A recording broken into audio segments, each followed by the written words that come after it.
On se retrouve de nouveau dans cette tribune d'expression libre. À vous la parole dans votre télévision Bossolo TV. Nous sommes le 24 octobre 2023. Nouveau numéro de ces magazines qui met au devant de vos petits écrans une personnalité politique avec qui nous échangeons à bâton rompu. Vous savez, en République démocratique du Congo, nous sommes dans la fièvre de préparatifs des élections générales en RDC qui devront se tenir si les prévisions de la CENI sont exactes le 20 décembre 2023 prochain. En tout cas, toutes les partis politiques, regroupements et plateformes sont en ébullition. Qui sera candidat? Qui sera élu? Qui ne sera pas élu? Qui doit représenter la population congolaise dans les hémicycles aux assemblées nationales, provinciales, à l'Assemblée nationale, provinciaux et provinciales et que sais-je encore. Nous avons l'insigne honneur de recevoir sur cette tribune une personnalité de marque qui nous a toujours fait plaisir de venir échanger avec nous. Il s'agit de l'ambassadeur André Alain Atundou. Il est président de CDR, sa formation politique et aussi membre d'un regroupement que pilote, qui chapeaute la gouverneure de province du Lualaba, Fifi Masuka Saini. Je m'en vais souhaiter bonjour et bienvenue, monsieur l'ambassadeur André Alain Atundou. Bonjour, cher ami. Toujours en forme, comme d'habitude? Qu'il plaise à Dieu que cela continue. Vous n'êtes pas talonné par le poids de l'âge, vous êtes toujours en forme pour servir votre pays? Mais je vis en fonction de mon âge. Je ne peux plus attendre de performances il y a 20 ans, mais je ne suis pas encore un vieux croulant. Un vieux croulant. J'ai encore du jus que je mets à la disposition de mon pays. Vous avez encore du jus dans un passé récent. Vous venez d'être président du conseil d'administration d'une entreprise publique. Peut-être nous ne sommes pas dans ça, mais peut-être un bref aperçu de cette entreprise publique. Vous avez quoi comme idée de la SNEL aujourd'hui en RDC? Moi, j'ai un principe. C'est que quand je quitte une fonction, je n'en parle plus. Pour avoir failli à sa mission? Non, c'est pour que ceux qui viennent après soient à l'aise. Je ne peux pas juger, passer mon temps aujourd'hui à juger le conseil d'administration actuel, à juger la direction actuelle, d'autant plus que je ne connais plus les tenants et les aboutissants de tous les secrets de gestion, de tous les secrets des décisions. Est-ce que ça a été une belle expérience quand même de passer à la... Absolument, ça a été une expérience belle, enrichissante, et qui m'a permis d'évaluer à sa juste valeur mon passage à la GECAMINE exploitation et à la GECAMINE commerciale. Ce qui fait que je suis sorti blanc comme neige de ce tourbillon. Est-ce qu'aujourd'hui les entreprises publiques congolaises ont quelque chose à présenter de ces vantés qu'aujourd'hui, je prends l'exemple de la Régie des eaux, la SNEL, la GECAMINE, l'AMIBA, Sokimo, j'en passe. Est-ce qu'aujourd'hui, ces entreprises-là sont des entreprises qu'on peut aujourd'hui présenter et ça peut susciter espoir? Mais il faut d'abord savoir que ces entreprises participent au budget de l'État. Ok. Donc, ce sont des entreprises valables. Mais à quelle hauteur? Mais cela dépend des performances de chaque entreprise et ces performances dépendent de la qualité du personnel, de la qualité de la vision et des objectifs. Donc, les entreprises congolaises sont tout à fait capables de performance. Mais il faudrait que l'État tire toutes les conclusions de notre appartenance à l'OHADA. Il faudrait que l'État laisse le partenaire d'une entreprise décider de cette entreprise. Puisque l'OHADA reconnaît dans beaucoup de cas l'État comme seul propriétaire, eh bien, c'est au président du conseil d'administration et au directeur général de cette entreprise, et notamment le conseil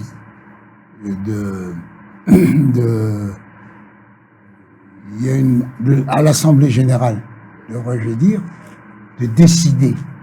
C'est l'Assemblée générale qui nomme le président du conseil d'administration le directeur général et les membres du conseil d'administration.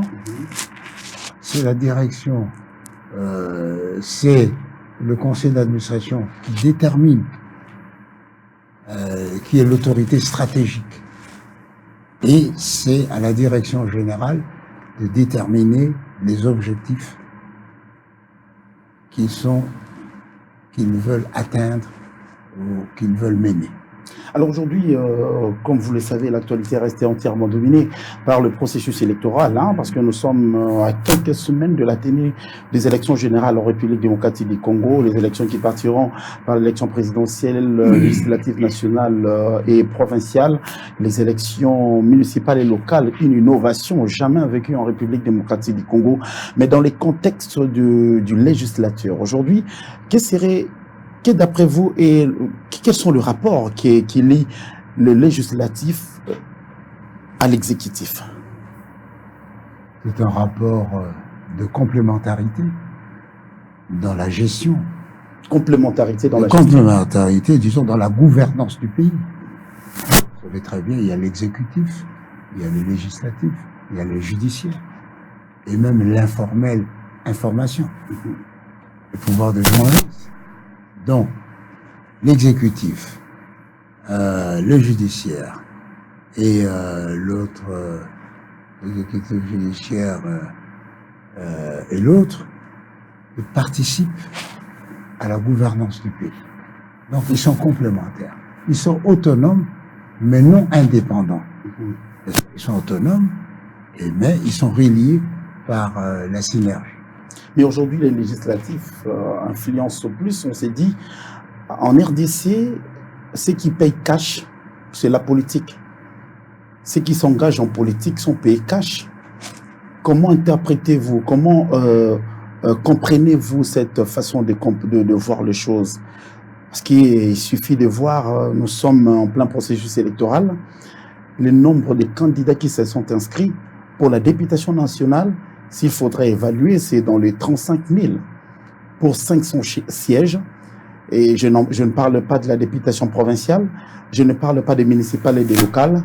Pourquoi ces nombres exorbitants pour peu de sièges?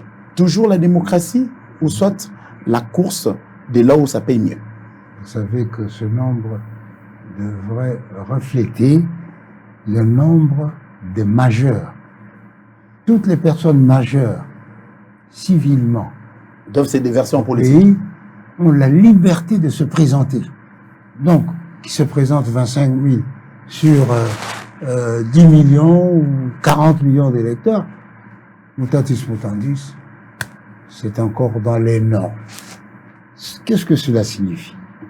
Cela signifie d'abord la vitalité de la démocratie, la vitalité de la liberté et l'ambition de chacun pour son pays. On peut être ambitieux de son pays qu'en politique? Ah oui, bien sûr. En politique. Je veux être député pour ceci, pour faire ceci pour mon pays. Je veux être sénateur pour ceci, mon pays. Je veux être bourgmestre pour ça. Je veux être président de la République. C'est ça. Il faut savoir porter l'ambition de la communauté pour le bénéfice de la communauté nationale. Et c'est une bonne interprétation de voir, quand vous avez parlé de la vitalité politique, un nombre de 35 000 candidats pour une élection. On est en train de poursuivre 500 sièges. Je prends l'exemple, 1000 candidats, avec tout ce qu'il y a comme caution, s'il faudra déverser à la CENI, et on oublie d'autres secteurs de la vie nationale. Si on est, par exemple, un manager, si on est agriculteur, on ne saura pas mieux servir son pays qu'en politique, M. Alain Antonou. Mais malheureusement, la Constitution reconnaît à chacun la liberté d'expression, la liberté d'initiative, la liberté de circulation. Personne ne peut obliger quelqu'un à faire de la politique. Personne ne peut obliger quelqu'un à ne pas faire de la politique. C'est du domaine de la liberté constitutionnelle fondamentale. Donc, et ceci dit, chacun a sa vocation et son penchant naturel. Moi, à un moment donné, je voulais devenir prêtre. Donc, je suis allé au petit séminaire, je suis allé au grand séminaire. Après, j'ai changé, je voulais faire le droit. Je fais le droit. Est-ce qu'il faut être magistrat? J'étais d'office réquisitionné comme magistrat. Mais j'ai préféré faire du renseignement. Donc, la liberté est le moteur et le principe actif de tout individu. Sans liberté, vous n'êtes pas un individu. Vous avez parlé de renseignement, donc aujourd'hui on reconnaît à André Aléa Tondo un agent des renseignements qui a servi dans le passé. Alors peut-être je veux mettre une petite parenthèse. Servir dans le domaine des renseignements, ce n'est pas un domaine qu'on étale au grand jour, hein, mais ça influe quoi dans la gestion d'un pays? D'abord, le renseignement est une affaire des nobles, c'est-à-dire des gens qui pensent d'abord à leur pays. Ce n'est pas n'importe qui peut être responsable de renseignement. N'importe qui peut être agent, mais pour être responsable, il faut être au-dessus de tout soupçon. Au-dessus de tout soupçon. Parce que un officier de renseignement, c'est celui qui a engagé sa vie au péril même de son existence, eh bien, à rechercher tout ce qui peut servir ou détruire le pays. Donc c'est ça l'officier, on va dire ça comme ça. Aujourd'hui, donc, on peut se dire, ceux qui sont dans les renseignements de notre pays, les font pour le bien de la République. Ce sont des gens que l'on devait respecter. Ok. Bien sûr. Ils se dévoilent aussi? Bien sûr, comme tout être humain, ils ont des défauts, mais s'ils ont des défauts, il faut les aider à les diminuer parce que de l'efficacité de leur travail dépendent la paix, l'intégrité du pays, la paix sociale et le développement du pays. Le fruit d'un travail bien fait d'un service des renseignements se résume sur quoi? En efficacité. On vous envoie, allez, on va prendre pour un peu meubler le fantasme des gens, on vous envoie pour voler un document. Il faut être capable de l'amener, c'est pour le pays. Et vous avez déjà volé les documents? Bien sûr, je peux donner mon exemple. Oui. J'avais été mandaté, j'avais reçu comme mission de la part de mon chef d'alors, de pénétrer l'ambassade du Cuba au Congo. Eh bien, je l'ai pénétré. Je suis allé, voilà, je suis sorti. Et vous êtes ressorti avec ce que le chef attendait? Mais bien sûr. Alors, Monsieur Lantou, nous allons rentrer dans notre sujet parce qu'on a juste on referme rapidement la parenthèse. Hein. Nous sommes dans la législation pour les enjeux démocratiques. Hein. Aujourd'hui, vous avez parlé de 35 000 candidats, serait une expression démocratique, hein, parce que tout citoyen majeur. Parce que la loi n'a pas limité le nombre de candidats. N'a pas limité le nombre, parce qu'aujourd'hui nous sommes 5 millions d'habitants. C'est pas les 5 millions qui se sont déversés en politique, hein, pour faire la politique.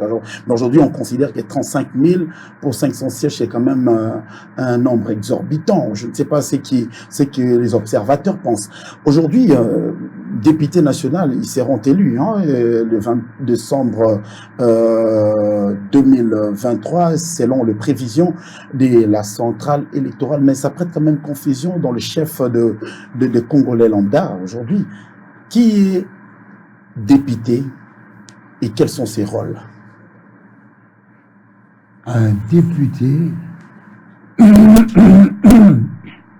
c'est un représentant de la population élu dans un secteur donné et qui œuvre à l'Assemblée nationale.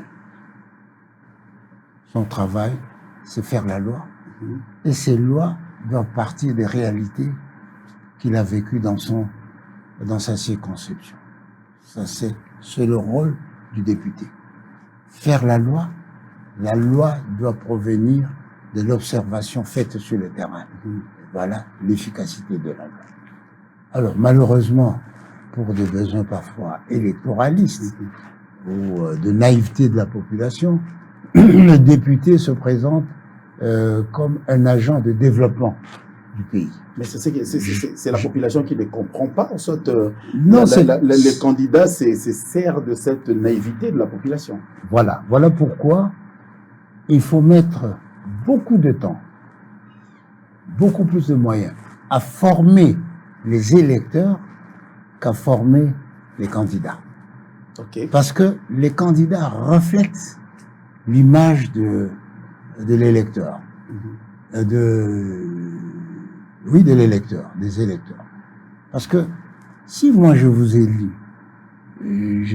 élu, parce que je suis convaincu que vous allez faire par exemple la route Bumba-Bunduki. Ça fait à peu près 60 km. 60 km.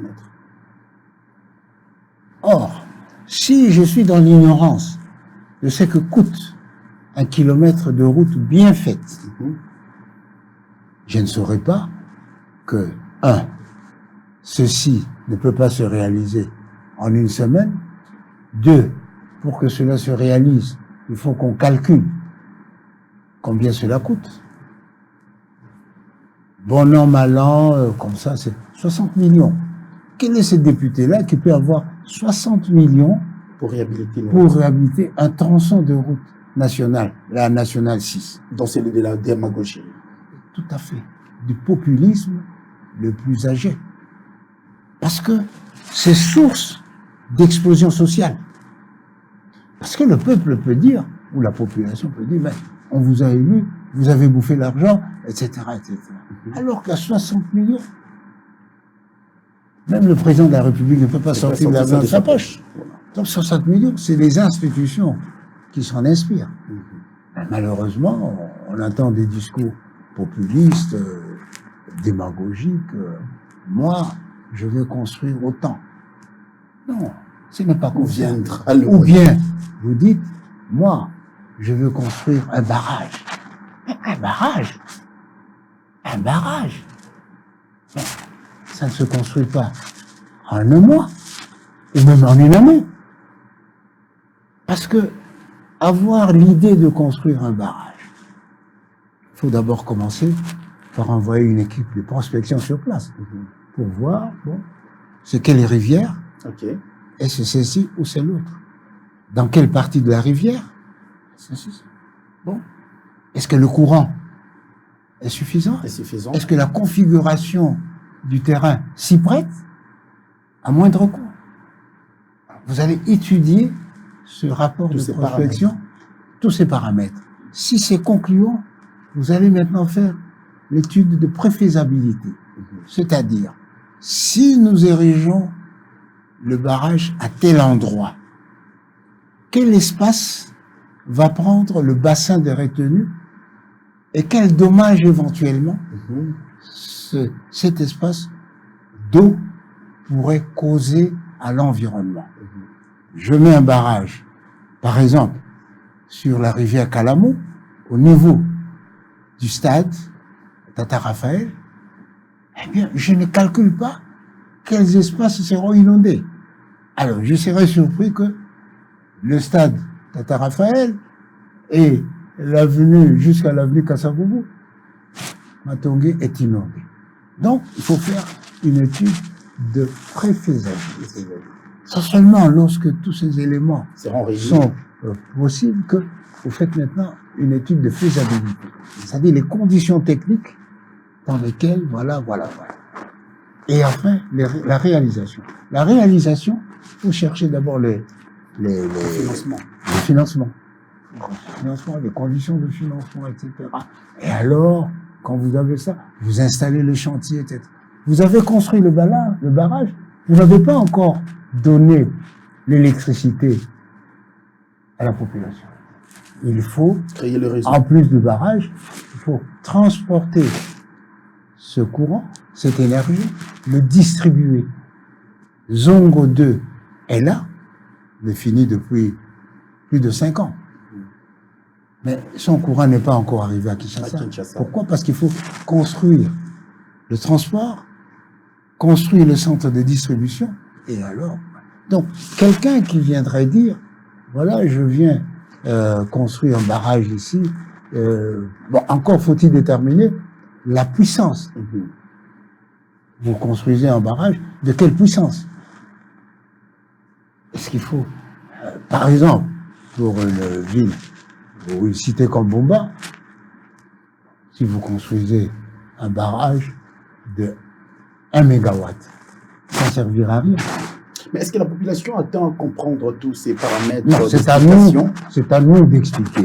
C'est à l'État. C'est à l'État d'expliquer cela, pour que les attentes ne soient pas naïves. Non, il ne faut pas que les attentes soient naïves. Il faut savoir. Par exemple aussi, bon, moi je suis un opérateur politique, etc. Je dis bon, je veux construire pour ma ville, ou pour mon territoire, ou pour ma province, ou pour mon pays, je veux construire une école de 10 000 élèves, internat compris et tout ça. Mais une école, ce n'est pas que le bâtiment. Une école, c'est aussi le personnel.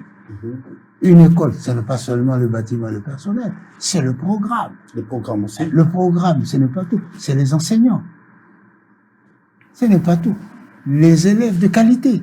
Donc, vous voyez, quand vous dites que je vais, il faut avoir étudié tous ces paramètres pour présenter à la population une promesse crédible qui ne suscite pas la naïveté ou qui n'accroît pas la naïveté du personnel. Alors aujourd'hui, M. André Atundo, vous qui êtes un ancien ambassadeur, vous êtes dignitaire, vous avez vu les périodes qui ont caractérisé le processus de démocratisation en République démocratique du Congo. J'y remonte un peu à l'époque de Zaïre, quand Mobutu offrait à la population zaïroise les premières élections avec bulletin rouge-vert. C'était dans quelle optique?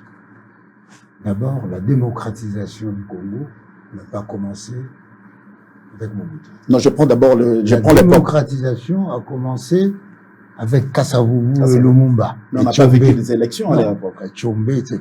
On n'a pas vécu des élections. Il y a eu des élections au second degré d'abord. Et puis après, on n'a pas eu l'occasion d'organiser des élections. Parce que, au moment du coup d'État de l'armée nationale congolaise, il y avait déjà un texte d'une constitution fédérale pour le Congo, dont un des auteurs n'est autre que M. Liaou Marcel. Donc, Mobutu a donc stoppé cette marche. Il a gouverné pendant 5 ans de façon pragmatique avec le CVR, etc. Et puis, il a conçu une démocratie propre sur mesure aux Congolais, ou sur mesure, si vous voulez. Et cette démocratie a commencé d'abord par la création d'un parti national, le Mouvement populaire de la Révolution. Et souvenez-vous que la Constitution, en ce moment-là, prévoyait 2 partis. Donc, il n'y a eu que le Mouvement populaire de la Révolution. Avant que l'autre ne naisse, des années après, Mobutu a décrété l'institutionnalisation du parti. C'est-à-dire que la démocratie, les oppositions doivent s'exercer au sein d'un parti unique. C'est ainsi que vous le vouliez ou pas, le fait d'être zaïrois, cela vous fait directement membre du MPR. Donc, tous ceux qui ont vécu sous Mobutu jusqu'au 24 avril 1990 ont été du MPR. Alors aujourd'hui, vous avez vécu cette élection-là de bulletin rouge et vert. Alors c'était sur base de quoi? Mobutu avait formulé de promesses à la population, ou ça c'était juste de trompe-l'œil? Nous voulons organiser ensemble. Il faut vous replacer dans l'ambiance d'alors. Racontez-nous un peu en quelques minutes. L'ambiance, c'était le nationalisme. L'ambiance, c'était l'authenticité. C'est-à-dire, il faut que notre démocratie reflète la personnalité de notre peuple. Dans nos villages, il n'y a qu'un seul chef et les autres, les notables, sont là. Qu'ils soient pour ou contre, ils doivent compter avec un chef. C'est pourquoi Mobutu avait parlé non d'opposition, mais des forces de composition. Donc, c'est dans cette ambiance-là qu'il a dit, eh bien, celui qui choisit le bulletin rouge n'est pas nationaliste, il est contre le pays. Celui qui choisit le bulletin vert, il est nationaliste, il est pour le développement. Est-ce qu'on parlerait d'une élection à cette époque-là? Oui, bien sûr. Mais demandez. Mais demandez une élection dictée. Non. Alors on est plus libre. Hein. L'élection des membres du bureau politique qui sont été élus ici parce qu'il a fait des élections. Il y a eu, au départ, une sélection du parti parce que le parti choisit les personnes qu'il va envoyer. Bon. Quand le parti a choisi, eh bien, la population ou les militants doivent se déterminer. C'est ainsi que nous avons connu Kisombe, qui a connu une campagne à l'américaine. Nous avons connu mon jeune frère Timothée Moleka, qui a connu. Nous avons connu, même bien avant, les litos qui parcouraient le pays pour avoir la faveur de la population. Donc, c'était une démocratie d'une expression authentiquement congolaise. Alors, monsieur Alain André Atundou-Liongo, vous êtes ancien ambassadeur dans le cadre du Congo. Vous avez vécu quand même les périodes qui ont caractérisé les élections européennes au quartier du Congo. Je parle de 2006, nous prenons 2011, 2018 et maintenant nous nous acheminons vers une autre élection en 2023, le 20 décembre, hein, d'ici là. Mais comment voyez-vous la configuration politique au pays? Est-ce qu'aujourd'hui, il y a égard aux contestations, il y a égard à tout ce qui se parle, il y a égard aux alliances qui se font et se défendent du jour au lendemain, est-ce qu'aujourd'hui, les Congolais sont prêts à accueillir les élections le 20 décembre? Sous cet aspect-là, hier, aujourd'hui ressemble à hier et avant-hier. La période préélectorale et de campagne, c'est toujours une période d'effervescence. Mais on ne sent pas cette effervescence. C'est toujours une période d'effervescence, de stress. C'est ainsi que vous verrez, sans avoir la preuve de quoi que ce soit, on émet comme un principe, tiens, il y aura certainement des tricheries. Pas principe comme ça, on ne sait jamais. Si je rate, je dirais que il y a eu tricherie. Bon, si je réussis, on laisse passer. Nous avons des expériences, des cas d'espèce ici. Donc, c'est tout à fait normal. Tout à fait normal. Comme j'aime à le rappeler, tous les étudiants en droit savent qu'il y a un chapitre qui est réservé à la contestation électorale. C'est fait à dessein, hein? Pardon? À dessein, comme ça? Non, c'est dans la nature des choses. Okay. C'est-à-dire, le fait qu'il y a, par exemple, 22 000 personnes, 35 000 personnes pour 500 postes, il y aura certainement des gens qui ne seront pas mécontents. Ou parfois les écarts sont tellement minimes, il faudrait recourir à la justice pour les départager. Donc c'est tout à fait normal. En plus de cela, de cette frustration matérielle de vote, il y a la frustration morale. Moi, je pensais que, comme je suis ou que j'ai été, je devrais. On l'exprime par la rue. Ah non, si je n'ai pas réussi, c'est que probablement on a triché. Parce que normalement, je remplis les stades. Oui, mais remplir un stade de même de 80 000 personnes, comme l'a fait l'Union Sacrée. Comme le font beaucoup de Congolais. Bon, l'Union Sacrée, les musiciens, Fali Poupa. Non, vous parlez des élections. Non. Monsieur vous parlez des élections. Je donne un exemple. Voilà. Remplir un stade. Pour des fins politiques. Qu'est-ce que ça signifie? Pour des fins politiques. Qu'est-ce que ça signifie? Non, pour des fins politiques, oui. Il y a ceux qui l'ont fait. Oui, mais qu'est-ce que ça signifie? C'est tout simplement montrer sa capacité de mobilisation et faire un échantillonnage grandeur nature de sa représentation dans la population. Mais comme chacun peut remplir le stade de 80 000, pourvu qu'il y mette les moyens, eh bien, l'importance ou la pondération est de rigueur, pour savoir ce que cela représente. Voilà pourquoi les élections sont nécessaires, parce que si ça ne tenait qu'à remplir le stade, eh bien, l'ensemble peut remplir le stade. Le PPRD peut remplir le stade. L'UDPS, tout seul, peut remplir le stade. L'Union Sacrée, évidemment. Le FCC, évidemment. Donc, voilà pourquoi il faut se battre. Tout le monde se bat pour que les élections traduisent la présomption qu'ils ont donné au peuple. Est-ce qu'on a eu vraiment des véritables élections où le résultat reflétait l'intention ou soit la volonté réelle du peuple? Je pense. La volonté authentique. Authentique du peuple. Parce que, je vous dis, ce n'est pas la contestation qui oblitère la volonté ou la volonté authentique d'un peuple. Non. Il peut y avoir des contestations périphériques. Par exemple, aux États-Unis, Trump a contesté. Trump a contesté. Mais ça n'a pas... Jusqu'à toucher les symboles de l'État, le Capitole. Je n'entre pas dans ces détails. Mais je dis que ça n'a pas vicié, ça n'a pas transformé la volonté authentique. Mais, plus loin, du temps d'Al Gore. Al Gore aussi avait perdu, il avait contesté. Mais, ça s'est arrêté là parce que la volonté, l'élection était l'expression de la volonté authentique du peuple américain. Malheureusement, il y a quelques pulpes dont il faut débarrasser. Bon, mais une fois que vous étiez candidat député national, comment vous avez vécu cette expérience? Vous avez traversé cette expérience. Aujourd'hui, quand on parlait de la volonté du peuple, égard à votre expérience passée, aujourd'hui, l'arbitre qui est censé arbitrer, hein, permettez-moi cette tautologie, qui est censé réguler le processus électoral, la CENI, est-ce qu'aujourd'hui, la confiance qu'on doit placer en lui va se résumer en quoi dans toutes les parties prenantes? Il faut accepter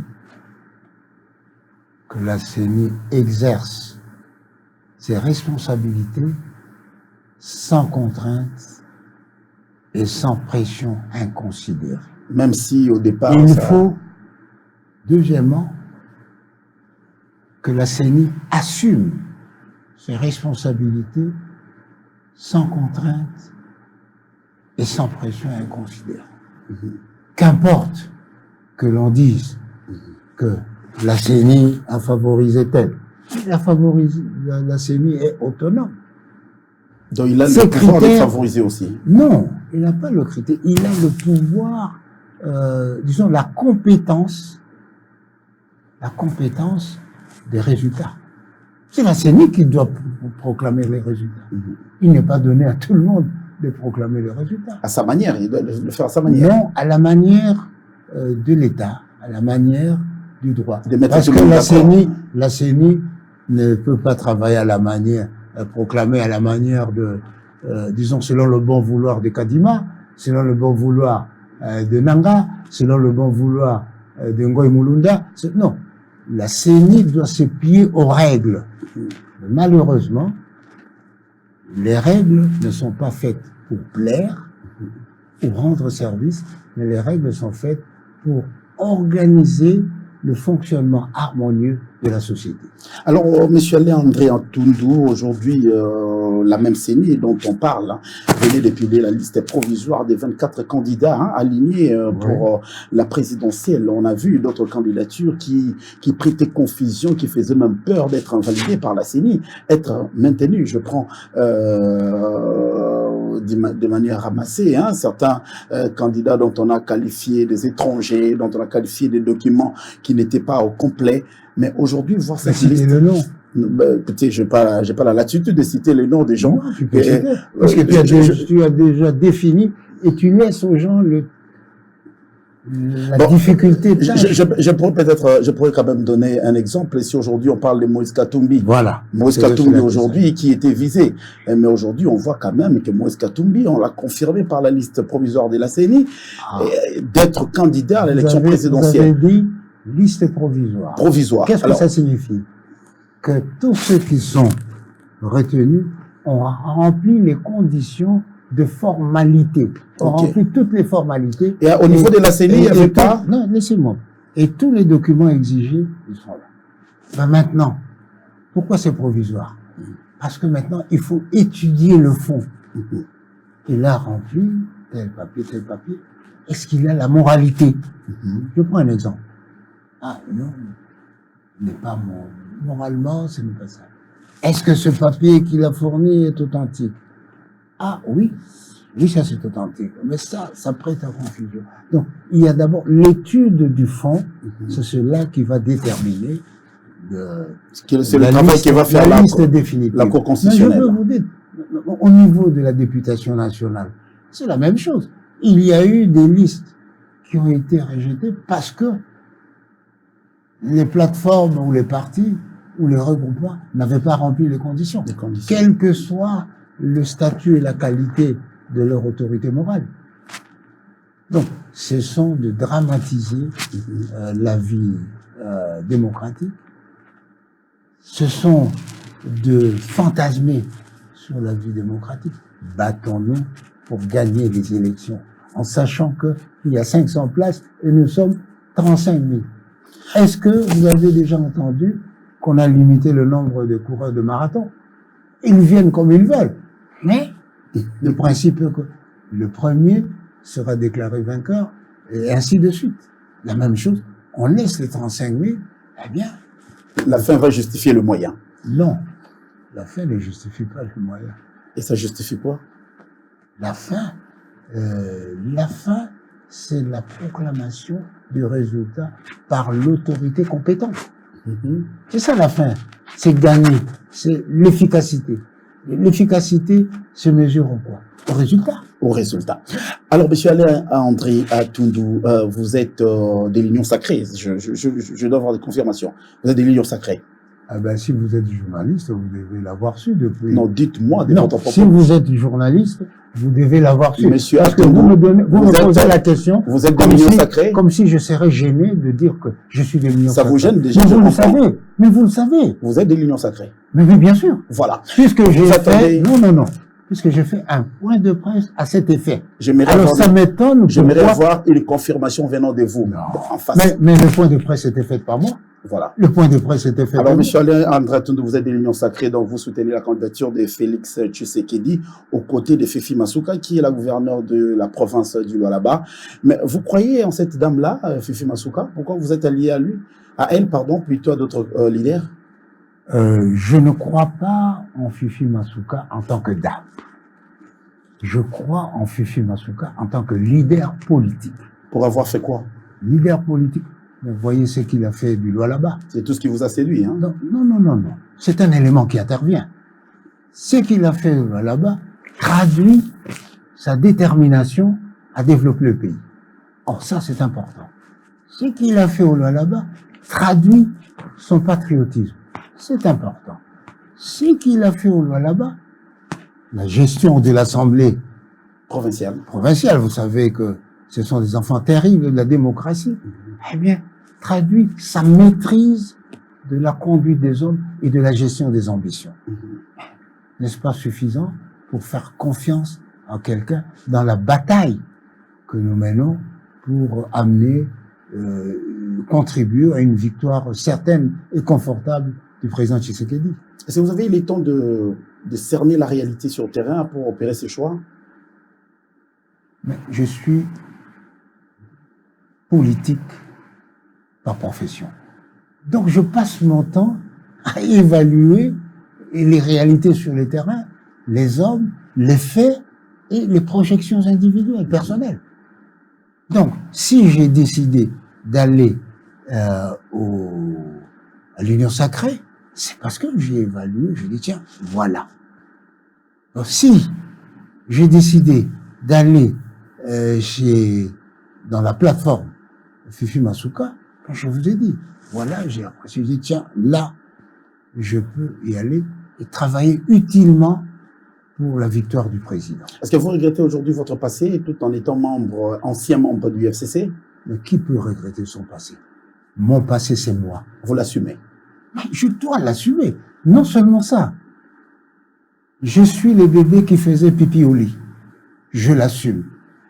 Je suis le jeune homme qui se réveillait à 5 heures du matin pour servir la messe. Je l'assume.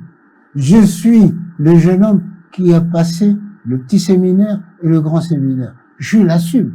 Je suis le citoyen qui a fait les études de droit et de philosophie. Je l'assume. Je suis l'officier de renseignement qui a commencé comme agent sous Mobutu. Je l'assume. Je suis le partenaire politique qui est passé par la majorité présidentielle du temps de Joseph Kabila. Je l'assume. Mais j'assume aussi mon passé lorsque j'ai été mis en prison sous Kabila. Je l'assume. Vous l'assumez aussi. Bon, maintenant je suis avec Tshisekedi. Je l'assume. Je m'engage pour qu'ensemble nous puissions construire un Congo d'avenir, un Congo d'espoir, d'espérance, et un Congo qui fait rêver. Et pour une fois, on a dit, bon, on commence. Nous n'avons pas beaucoup, mais le peu que nous avons, chaque territoire doit l'avoir en même temps. Et c'est une idée géniale. 145 territoires. Je sais que tant de choses à dire aujourd'hui. Nous recevons sur ces plateaux l'ambassadeur Alain-André Atundu, ancien président du conseil d'administration, président de son parti politique CDR et aussi membre au sein de la plateforme politique qui dirige Madame la gouverneure Fifi Masuka. C'est une gouverneure de la province du Lualaba. Vous voyez, c'est une province complètement transformée par une femme, ça attire le convoitise. En tout cas, nous ne pouvons que féliciter cette bravoure d'une femme à la tête de cette province. Il ne faut pas la féliciter, il faut l'encourager. Nous encourageons en tout cas cette bravoure. La récompense du devoir, c'est le devoir lui-même. Donc il faut l'encourager à faire de plus en plus pour que la nation lui soit reconnaissante au bout du compte. Alors nous allons chuter peut-être, Michel, aujourd'hui quand vous voyez l'IGF faire son travail, pas plus tard qu'avant-hier, on a vu Albert Yuma, Deokrasas Mutombo, ancien gouverneur de la Banque centrale du Congo, être interdit de quitter les sols congolais. Cette attitude de la Cour des comptes par l'entremise de l'inspection générale des finances vous inspire quoi? Qu'aujourd'hui, les choses sont claires, que cela a été hier? Cela ne m'inspire rien. Lorsque quelqu'un fait son devoir, il faut l'encourager, il ne faut pas le féliciter. Parce que l'IGF est là pour contrôler et prendre toutes les dispositions nécessaires pour que le contrôle soit efficacement sur le plan des chiffres, sur le plan de la gestion. Si, en l'occurrence, je crois que c'est la Cour des comptes, si la Cour des comptes ou l'IGF estime qu'il faut prendre telle mesure, mais il faut l'accepter. Si vous avez des raisons de contester, contestez-le. Moi, je viens de la SNEL, mais il y avait des dispositions de la SNEL que je contestais dans le chef de l'IGF. D'abord, ils ont envoyé une lettre de mission à la direction générale sans informer le conseil d'administration, le président du conseil d'administration, qui est l'autorité hiérarchique et stratégique. J'ai écrit à l'inspecteur des finances, Alain Guetti, je lui ai dit non, il faut respecter l'autorité. Et comme c'est passé, vous êtes hors délai. Il m'a répondu, il a corrigé. Deuxièmement, il a retenu les émoluments des administrateurs pour des éléments non conformes à l'OADA. Mais j'ai écrit. Et au bout du compte, vous savez ce qui est arrivé? Nous nous sommes bien compris. Les membres du conseil d'administration, lorsqu'ils ont quitté leur service, ils n'avaient aucune plainte, et l'inspecteur général Alain Guetti était tout content que cet épisode se soit terminé de bonne façon grâce au nationalisme des uns et des autres. Son nationalisme qui recherchait et mon nationalisme qui voulait que le droit s'effectue. Nous avons combiné ensemble, c'est ce qu'on appelle la synergie, et je pense que cela devait être un modèle aussi pour l'ensemble. Un magistrat ne peut pas être là pour combattre la société. Donc la société et le magistrat doivent travailler ensemble. Le Sénat ne peut pas être là pour combattre le président de la République ou l'Assemblée nationale. Le Sénat doit aider le président de la République à mieux gouverner le pays. Donc voilà l'expérience de l'IGF à la SNEL qui est tout à fait positive. Merci, Monsieur l'ambassadeur Alain André Atundu. André Alain. André Alain Atundu, un long nom. Liongo. Liongo, et quoi encore? C'est Monganzia et Mwango. Ah, ça c'est un long kilomètre. C'est un Non, long je vais kilométrique. vous expliquer que Monsieur André Alain Atundu Liongo est le fils de Liongo de la grande famille Monganzia et Mwango. Voilà. On va résumer ça de cette façon-là. Merci. Et je vous dis que c'est comme ça qu'on m'identifiait avant même l'authenticité. Merci, Monsieur l'ambassadeur, de nous avoir accordé ces temps d'échange dans cette tribune que vous propose la télévision Bossolo TV. Nous avons eu ainsi l'honneur de recevoir sur ces plateaux le président de CDR, parti politique et aussi membre de la plateforme que dirige la gouverneure Fifi Masuka Saini. Ils s'en vont pour la bataille électorale. Je crois que nous allons encore les revoir dans cette tribune pendant les périodes de forte tension. Je parle de la campagne électorale pour parler. Là, vous serez à Bumba. Nous allons suivre pas à pas comment est-ce que les choses vont se dérouler à Bumba, parce que là aussi, il y a à manger et à boire. On se retrouve dans un prochain numéro, toujours de votre magazine. À vous la parole. Au revoir.